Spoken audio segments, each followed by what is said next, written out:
नमस्कार दोस्तों, मैं हूं सौरभ चंद केसरी। अपने YouTube चैनल में आपका स्वागत करता हूं। दोस्तों हमने कल ही वायुमंडल का एक छोटा सा पार्ट देखा था, थियरी पार्ट। आज हम उसी पार्ट का प्रश्नोत्तरी करने वाले हैं। उम्मीद करता हूं आप इसे ज्वाइन करेंगे और ज़्यादा से ज़्यादा क्वेश्चन अटेम्प्ट करेंगे दोस्तों। तो चलिए दोस्तों शुरुआत करते हैं। पहला क्वेश्चन है हम लोगों का, वायुमंडल में सर्वाधिक मात्रा में कौन सी गैस पाई जाती है। दोस्तों बहुत ही आसान क्वेश्चन है और आप आंसर दे दिए होंगे। इसका आंसर है बी। इसका आंसर क्या है दोस्तों? बी। आगे बढ़ते हैं दोस्तों।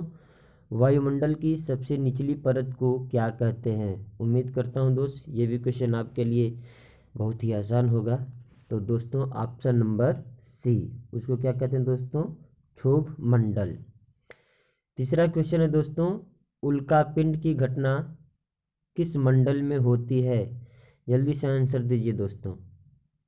उल्कापिंड की घटना मध्य मंडल में होती है। इसका ऑप्शन नंबर सी। आगे बढ़ते हैं दोस्तों। सर्वाधिक गर्म मंडल कौन सा होता है? तो सर्वाधिक गर्म मंडल क्षोभ मंडल होता है। ऐसा क्यों होता है दोस्तों? देखिए दोस्तों, इसी क्षोभ मंडल में हमने बताया था ग्रीन हाउस गैसें पाई जाती हैं और ग्रीन हाउस गैसें सूर्य से आने वाली प्रकाश को पूर्ण रूप से परावर्तित नहीं होने देती हैं, कुछ रोक लेती हैं उनकी ऊष्मा को, और ऊष्मा को रोक लेने के कारण क्षोभ मंडल क्या होती है? गर्म होती हैं। तो इस तरीके से आपका पहला ऑप्शन सही है दोस्तों, ए। आगे बढ़ते हैं। भूपृष्ठ से परावर्तित अवरक्त विकिरण के अवशोषण द्वारा वायुमंडल में ताप में वृद्धि की प्रक्रिया को क्या कहते हैं? सुनामी, सौर तापन, हरित गृह प्रभाव, भूकंपीय प्रभाव। तो दोस्तों उम्मीद करते हैं आप इसका आंसर दे दिए होंगे। कहते हैं हरित गृह प्रभाव, ऑप्शन नंबर सी। उसके बाद में अगला क्वेश्चन है दोस्तों, वायुयान के लिए आदर्श मंडल कौन सा है? तो वायुयान समताप मंडल में उड़ती है। समताप मंडल उसके लिए आदर्श मंडल होता है दोस्तों, क्योंकि यहाँ पर मौसम संबंधी घटनाएं नहीं घटती हैं। इसी समताप मंडल में ओजोन परत पाई जाती है जो कि उसमें परावैंगनी किरणों को अवशोषित करती है। तो ऑप्शन नंबर ए इसका दोस्तों सही होगा, ऑप्शन नंबर ए। आगे बढ़ते हैं। किस ऋतु में मंडल की ऊंचाई बढ़ जाती है? तो यहाँ पर दोस्तों छूट गया है क्वेश्चन, उसके लिए सॉरी। यहाँ मंडल नहीं बस लिखना है क्षोभ मंडल। किस ऋतु में क्षोभ मंडल की ऊंचाई बढ़ जाती है? तो दोस्तों आप आंसर दे सकते हैं किस मंडल में बढ़ सकती है। ग्रीष्म ऋतु, शरद ऋतु, वर्षा ऋतु, बसंत ऋतु। तो निश्चित रूप से दोस्तों ऑप्शन नंबर ए सही है, ग्रीष्म ऋतु। अब क्वेश्चन नंबर 8 है कि रेडियो तरंगों को परावर्तित करने वाली मंडल कहलाती है। तो कौन सी मंडल रेडियो तरंगों को परावर्तित करती है? तो दोस्तों हमने बताया था कि रेडियो तरंगों को परावर्तित करने वाली मंडल आयन मंडल होती है। ये ऑप्शन नंबर सी आपका सही है दोस्तों, ऑप्शन नंबर सी। आगे का क्वेश्चन, ओजोन परत किस मंडल में पाई जाती है? जल्दी से आंसर दीजिए दोस्तों। तो ओजोन परत किस मंडल में पाई जाती हैं? तो ऑप्शन नंबर ए,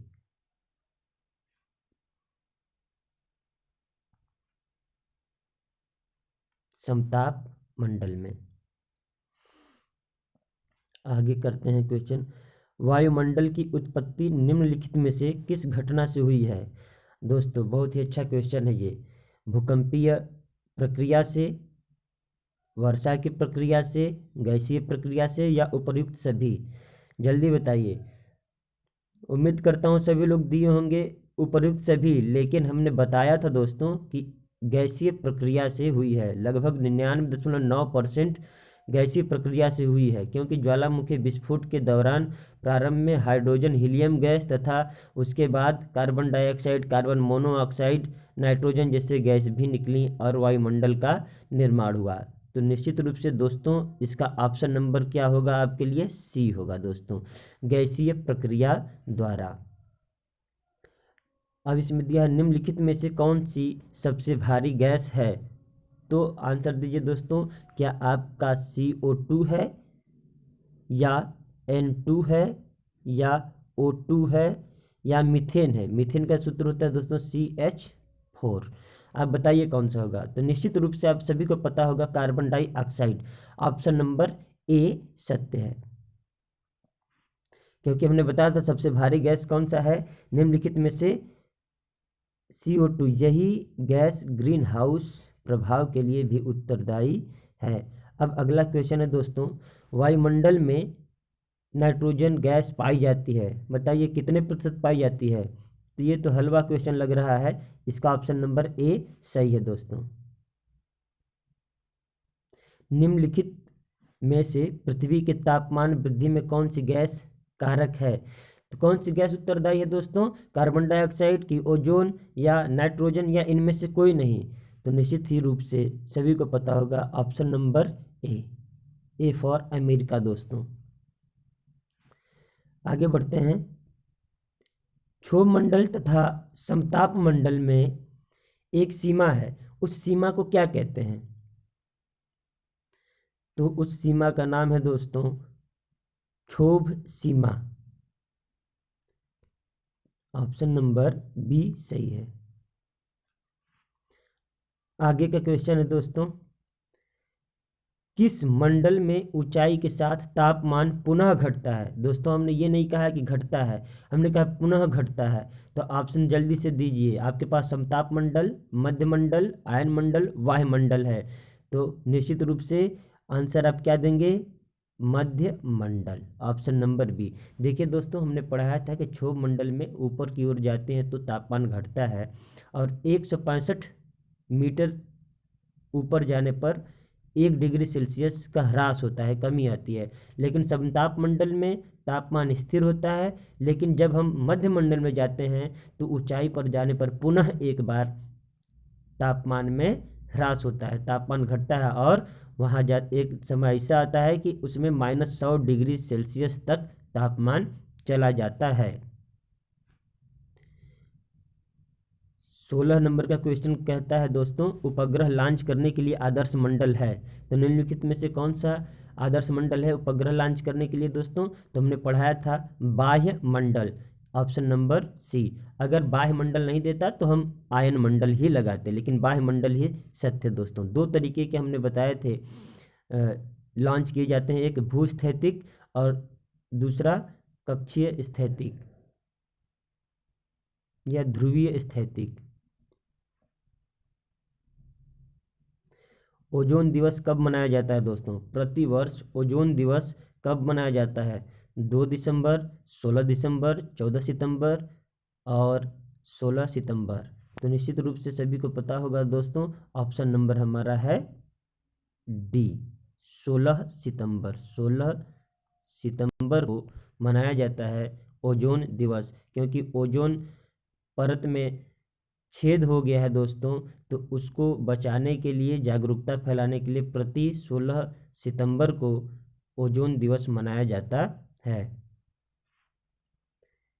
देखिए, उपनाम से क्वेश्चन आ गया है कि संवहन मंडल किसे कहते हैं? देखिए दोस्तों, हमने पढ़ाया था क्षोभ मंडल को ही संवहन मंडल, परिवर्तन मंडल इत्यादि नामों से जाना जाता है। तो इसका ऑप्शन नंबर ए सत्य है। अगला क्वेश्चन दोस्तों आपके सामने है, पराबैंगनी किरणों से सुरक्षा करती है। तो इसका आंसर फटाफट देंगे आप, ऑप्शन नंबर ए। आगे का क्वेश्चन है, वायुमंडल के कितने भाग होते हैं? तो वायुमंडल के हमने बताया था 2 भाग होते हैं दोस्तों, इसका ऑप्शन नंबर बी सत्य है। देखिए, 2 भाग होते हैं, हमने कहा था एक निचली और एक ऊपरी परत, जिसमें से एक के अध्ययन को एरोलॉजी तथा दूसरे को अध्ययन को मेट्रोलॉजी कहते हैं।